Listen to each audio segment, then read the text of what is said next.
Today I'm going to show you how to paint this seagull using watercolour, and if you love the coast as much as I do, then we can really enjoy painting this together. Let's get started.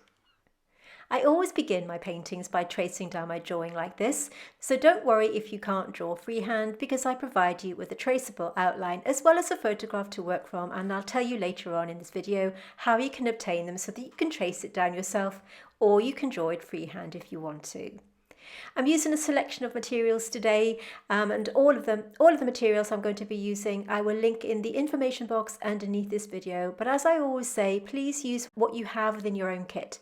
We're all about learning to paint as you paint on this channel. We're not about colour theory and all that stuff. We have a kind of more relaxed approach to painting.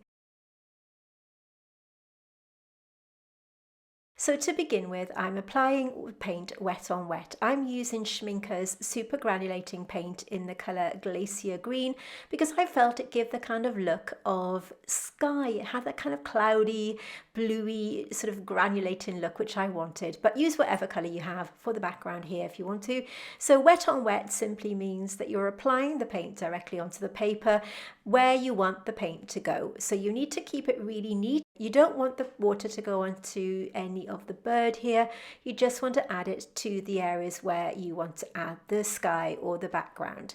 Once you've applied your paint, just give it a few seconds or a minute or so to settle into the paper, and then just drop in your colour. You can see, because I'm using a super granulating colour today, that kind of separates out on the paper, which is the look that I wanted. I really love these paints. I haven't had them very long and I wanted to try them out today.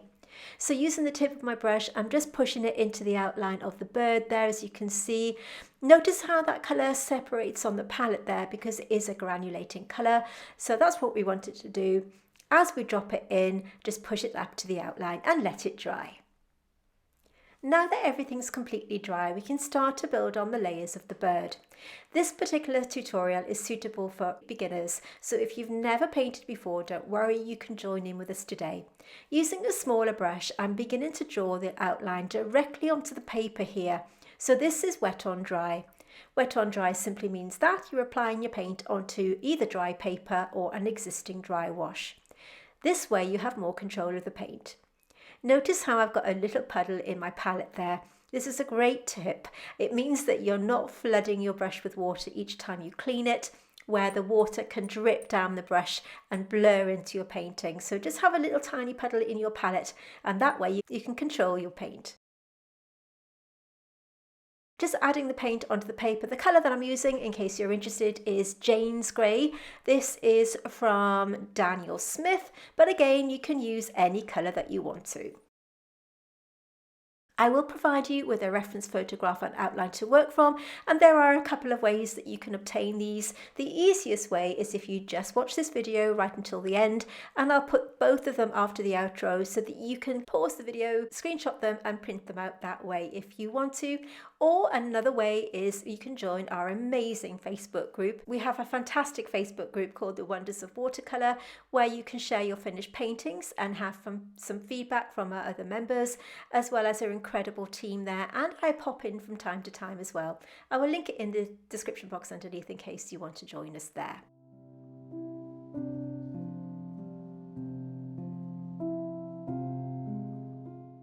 So I've mixed a little bit of Jane's Grey with Indian Red. I wanted some of the feathers of this bird to have a kind of pinky tone. So I've just added a smidgen of Indian Red to that Jane's Grey to give that kind of bluey, kind of muted tone there. And we have a separate puddle that makes it a little bit more red. So we've got a bluey tone and we've got a kind of reddy, muted brown tone there. Two separate puddles with a lot of water because we want to start building these colours up slowly and carefully.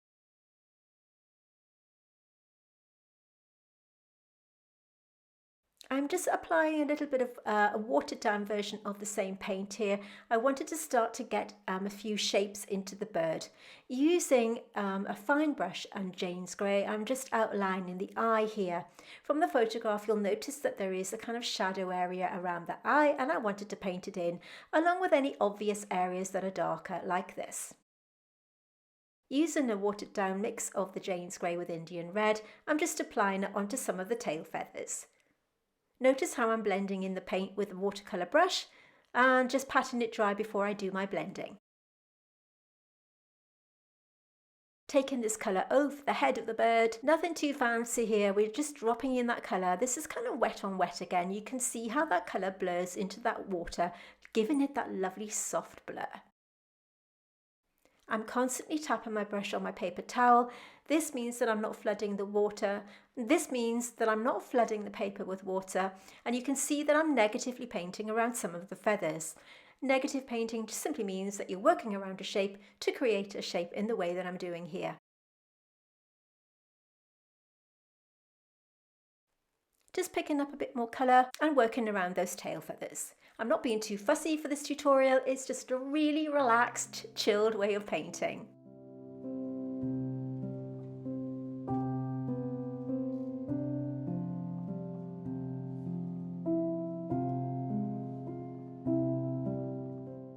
I'm mixing Indian red with a tiny bit of, I think it's quinacridone rose, to give a little bit of a pinky tone to the bird's legs. We want this to be a really subtle, soft pinky tone, and I've also added a tiny bit of Jane's Grey. Now, if you are new to my channel, I do release new episodes every single Tuesday. They're completely free and full length. And if this is something that appeals to you, then you may want to consider hitting that red button below and subscribe to my channel. That way you won't miss a new upload every single week. And if you are enjoying this video, could I please ask you to hit that like button? It really does help me grow as a creator, and it's free. It's just hitting that like button and to show your appreciation. Thank you so much for that.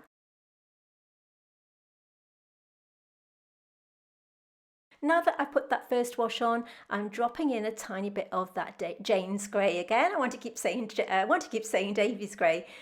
Jane's Grey or Payne's Grey if you've got that. Jane's Grey is a little bit more blue. It doesn't really matter. Just using a little bit of that pinky tone around the area of the beak.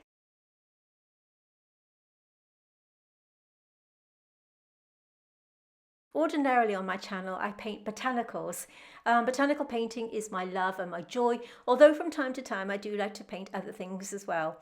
Now, if you really enjoy botanical painting and would really like to level up, we do have a Patreon where we supply you with full-length, much longer tutorials that you won't find here on YouTube. So if in case this is something that interests you, let's just take a look. Are you an aspiring artist looking to take your skills to the next level? Or perhaps you're looking for fresh inspiration? Then you may want to consider joining our Patreon.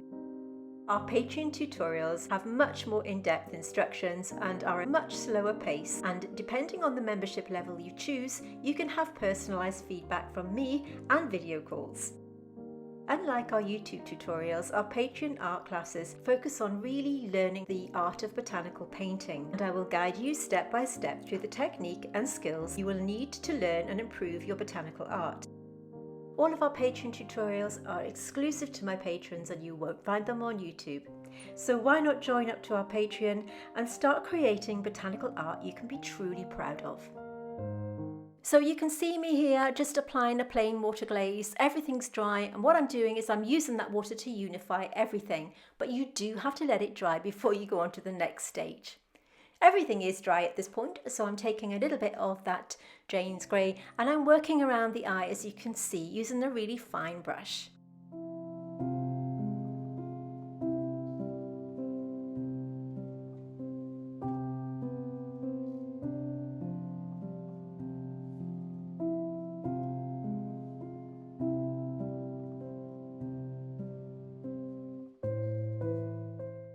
You can see how I'm applying the paint really carefully around the finer details here. This is a Hansa yellow medium with a tiny bit of that Indian red, and I'm just adding this to this orangey yellow colour that we have on the beak of the seagull. Going back to my original colours, so that's Jane's Grey on its own, along with Jane's Grey and that kind of terracotta India red colour, and I'm alternating between the two, just using a kind of patting motion, creating the illusion of these fluffy feathers.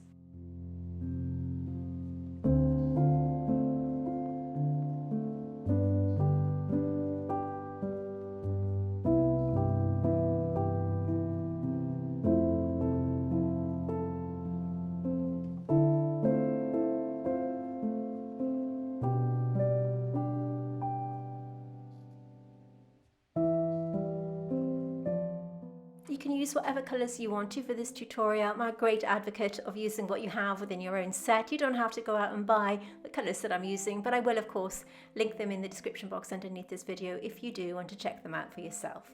Because our first wash is now dry, it means that we can start to build up some depth of colour within the bird.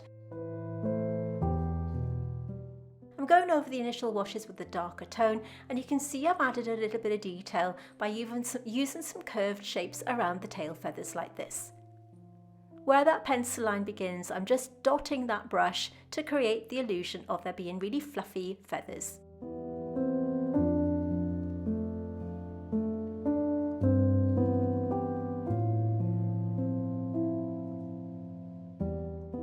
You can use any fine brush that you have to outline these little areas, but again, you need to make sure that your first wash is completely dry. The paper that I'm using today, by the way, is from Etchr. It's a cold pressed cotton paper, and it really is a fantastic paper to use, especially if you're new to painting, because it does take that paint really well. I always say that one of your main investments with watercolour painting should be your paper, because if you've got a really good quality paper, it's the great way to start. I know watercolour paper is expensive, but it really is worth, if you can stretch that little bit extra, to sort of invest in a really good paper, even if you're learning how to paint. This Etchr pad, I really can't remember the price, but I will link it in the description box underneath this video. It's a fantastic paper. It takes the paint really well, and it's kind of got that rougher surface. But if your budget won't stretch to that, I highly recommend something like a mixed media paper that I've used in the past. In fact, I'll put a playlist on the top of your screen now if you want to have a look at those. It's an inexpensive paper and a really great way to start if you're new to painting, because it does mean it's easier to blend that paint. The downside being that it doesn't take too strong a wash or application, but as I said, if you're new to painting, do check it out, because it does mean your blending process is super easy, and I know this is something that beginners struggle with.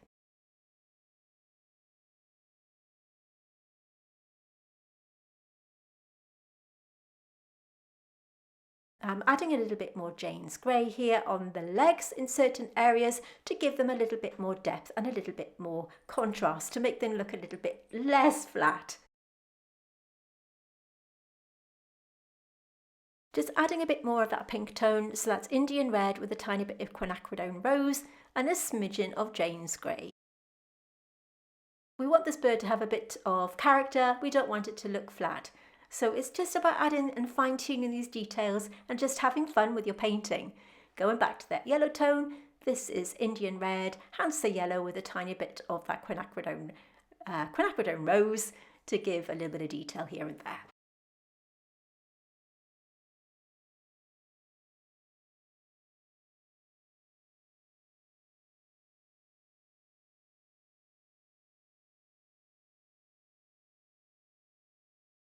Just adding a bit of detail to the claws here, painting them in with Jane's Grey, and adding a bit more contrast again around the feet. Are they feet?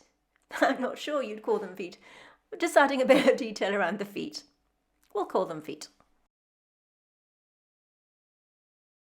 Just leaving a little bit of negative space as well to give that illusion of depth that I mentioned earlier on. I'm using a wash of Jane's Grey to go around the base of the feet to give them a little bit of, they were floating around in midair a little bit, I thought. We're going to ground them a little bit by adding a little bit of a darker colour here to make them look as if they're resting on the wall. We'll call it a wall.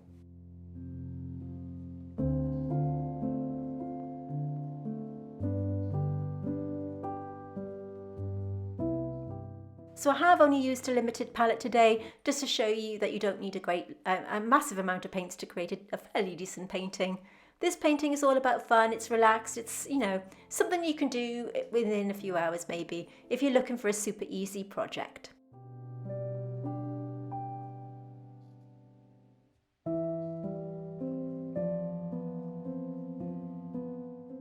And a bit more shadow and a bit more tonal contrast.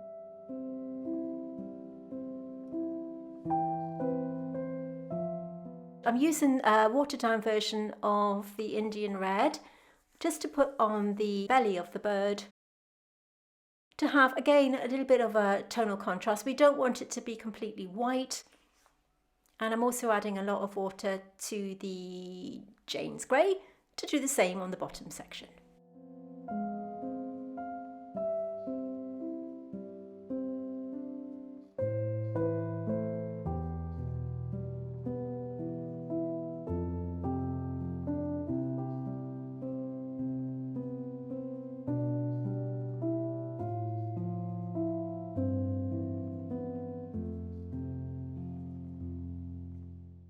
At this point, I felt that the base needed brightening up a little bit, so I'm using some of the initial wash. This is the Glacier Green, and just adding it to the bottom part, as you can see here. I just felt it needed unifying a little bit. I felt that by strengthening up this area, it made the bird stand out a little bit more.